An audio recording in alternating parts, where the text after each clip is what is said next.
عورت اعتکاف میں بیٹھی ہوئی ہے اور ظاہر ہے کہ اس کا جو وضو خانہ ہوتا ہے، جو باتھ روم ہوتا ہے، وہ اس کی مسجد بیت کے اندر نہیں ہوتا، اس لیے کہ عورت نے مسجد بیت کے اندر اعتکاف کرنا ہوتا ہے۔ وہ جگہ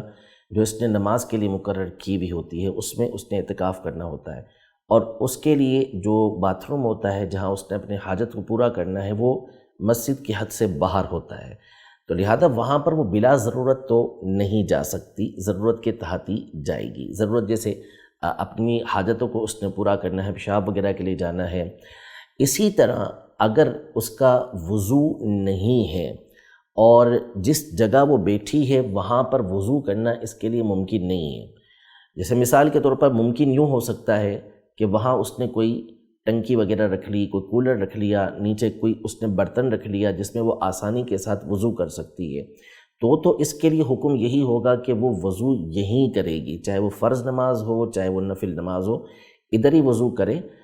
وہ وضو کرنے کے لیے نہیں جائے گی۔ لیکن اگر ایسا ممکن نہیں، جیسا کہ بہت سارے ہمارے گھروں کے اندر یہ ہوتا ہے کہ جو جگہ اسلامی بہنیں مقرر کرتی ہیں وہ اتنی بڑی نہیں ہوتی عام طور پر کہ اس میں ٹنکی وغیرہ رکھی جا سکے، یا ہر ایک کو یہ سہولت میسر نہیں ہوتی۔ جب سہولت وہاں میسر نہیں تو پھر اس صورت میں فرض کی ادائیگی کے لیے بھی، نفل کی ادائیگی کے لیے بھی قرآن مجید فرقان حمید کی تلاوت کرنی ہے، جس کے لیے قرآن کو چھونا پڑے گا، تو اس کی ادائیگی کے لیے بھی وہ وضو کرنے کے لیے جا سکتی ہے، اس کی اسے اجازت ہے۔ یعنی اب جو وہ نفل کے لیے وضو کرنے کے لیے جائے گی یا قرآن مجید فرقان حمید کے چھونے کے لیے وضو کرنے کے لیے جائے گی، تو یہ فرض وضو ہی کے حکم کے اندر ہوگا، یہ فرض ہی ادا کر رہی ہوگی۔ تو یوں یہ نفل ادا کرنے کے لیے قرآن مجید فرقان حمید کی تلاوت کے لیے، جبکہ اس جگہ پر وضو نہیں ہو سکتا تو وہ باتھ روم میں جا کر وضو کر سکتی ہے۔